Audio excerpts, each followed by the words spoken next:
Hello everyone, आज हम लोग पढ़ने वाले हैं क्लास 8 की एनसीईआरटी की बुक हिंदी की फर्स्ट चैप्टर ध्वनि। और इस कविता के जो कवि हैं वो हैं सूर्यकांत त्रिपाठी निराला जी। उन्होंने इस कविता के माध्यम से जो लोग हैं, जो सोए हुए लोग हैं, जो सोए हुए युवा हैं, जो मनुष्य हैं जिनमें आलस भरा हुआ है, जो निराशा से भरे हुए हैं, ऐसे लोगों के बारे में कहा है। और ये भी कहा है कि कवि अपनी प्रेरणा से ऐसे लोगों के जीवन में सवेरा लाएंगे और किस तरह से वो इस बातों का वर्णन करते हैं। चलिए इस चैप्टर में हम लोग देखते हैं और पढ़ते हैं। तो ये जो कविता है इसमें दो तरह की बातें की गई हैं। एक तो इसमें जो प्रकृति है उसके बारे में बताया गया है, लेकिन प्रकृति की बात करते हुए कवि अपने मन के भाव को व्यक्त कर रहे हैं और आखिर वो करना क्या चाहते हैं इसके बारे में वो इस कविता में उन्होंने बताया है। तो चलिए समझते हैं उनके कविता को। ओके, तो यहाँ पर सबसे पहला जो लाइन है वो है, अभी ना होगा मेरा अंत, अभी अभी ही तो आया है मेरे वन में मृदुल वसंत, अभी ना होगा मेरा अंत। तो यहाँ पर क्या कहते हैं कवि कहते हैं कि अभी मेरा अंत नहीं होगा, क्योंकि अभी अभी अभी ही तो मेरे जीवन में जो वसंत है आया है, इसलिए अभी मेरा अंत नहीं होगा। तो ये जो लाइन है प्रकृति से जुड़ी हुई है, लेकिन इसके पीछे का भावार्थ क्या है?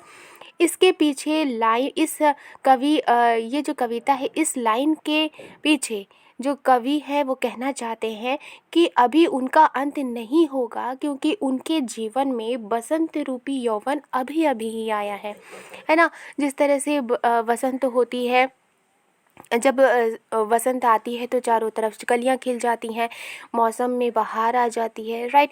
तो उसी तरह से लड़का हो या लड़की, जब उसके जीवन में यौवन आता है तो उसमें भी जोश भर जाता है, उसमें भी उल्लास होती है, उसमें भी उमंग होती है और उनमें भी ताकत होती है, राइट। तो इसलिए इस लाइन के माध्यम से कवि कहना चाहते हैं कि अभी उनका अंत नहीं होगा, क्योंकि उनके जीवन में अभी अभी ही वसंत आया है, यानी वसंत रूपी यौवन आया है। उनका मन जोश से भरा है, उनका मन उल्लास से भरा है और उन्हें बहुत सारे अभी काम करने हैं। इस वजह से उनका अभी अंत नहीं होने वाला। आगे वो कहते हैं, हरे हरे ये पात, पात मीन्स पत्ते, डालियाँ कलियाँ कोमल गात, गात मीन्स क्या होता है? शरीर, राइट। मैं ही अपना स्वप्न मृदुल कर, स्वप्न मीन्स सपना, मृदुल मीन्स कोमल और कर मीन्स हाथ, फेरूंगा निद्रित कलियों पर, निद्रित मीन्स सोए हुए, राइट। जगह एक प्रत्युष मनोहर, मनोहर मतलब होता है सुंदर और प्रत्युष मतलब होता है सवेरा। यहाँ पर कवि कहते हैं हरे हरे ये पत्ते हैं, डालियाँ हैं, कलियाँ हैं, कोमल गात है, जो पौधे हैं उनकी जो शरीर है वो कोमल है। और मैं ही अपना स्वप्न मृदुल कर, स्वप्न मीन्स सपने वाला, राइट। और कोमल हाथ, फेरूंगा निद्रित कलियों पर, यानी सोए हुए कलियों पर फेरूंगा, जगह एक प्रत्युष मनोहर, एक सुंदर सा सवेरा जगाऊंगा। तो यहाँ पर राइटर क्या कहना चाहते हैं कि ऐसे लोग, ऐसे युवा जो अभी भी सोए हुए हैं, जिनमें अभी भी निराशा भरी हुई है, ऐसे युवाओं पर वो अपना स्वप्न मृदुल कर, यानी जो अपना हाथ है वो फेरेंगे और ऐसे जो लोग हैं, जो युवा हैं, जो सोए हुए हैं, उन्हें वो जगाएंगे।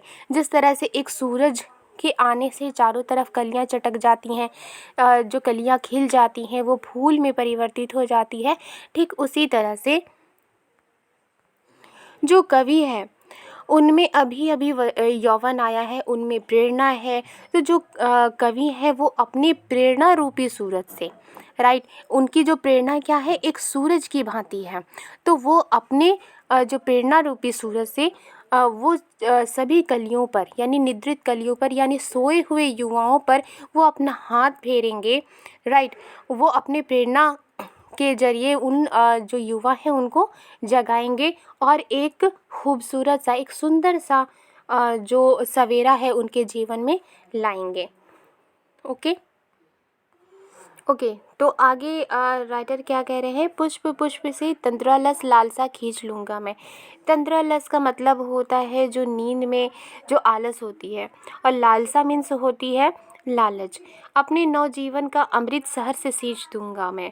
नवजीवन का मतलब होता है नया जीवन, अमृत, अमृत तो पता है जो सुधा जिसको कहते हैं, राइट। तो यहाँ पर राइटर क्या कहते हैं कि पुष्प पुष्प से तंद्रालस लालसा खींच लूँगा मैं, यानी कि तंद्रालस यानी जो पुष्प में जो आलस भरा हुआ है, नींद की जो लालसा भरी हुई है, राइट, उसे मैं खींच लूँगा और अपने ही नए जीवन का अमृत उनमें घोल दूँगा।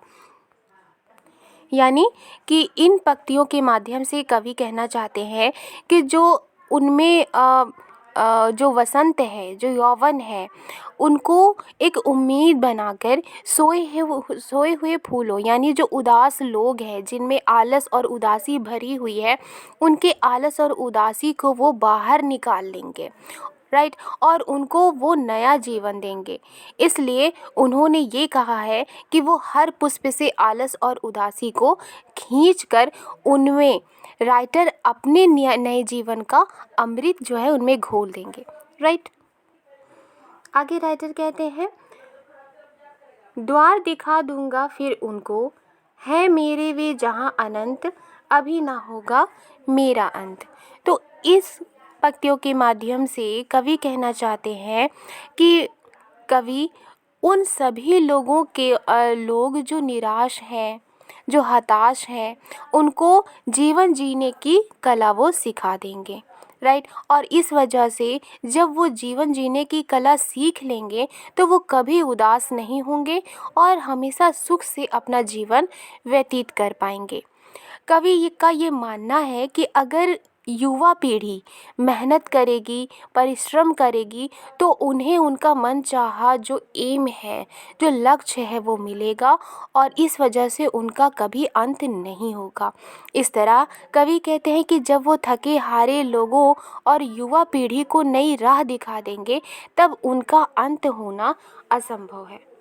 ओके, तो आई होप आपको ये कविता समझ में आई है तो लाइक एंड सब्सक्राइब करना मत भूलिएगा। मिलती हूँ नेक्स्ट वीडियो में एक नए चैप्टर के साथ। Thank you.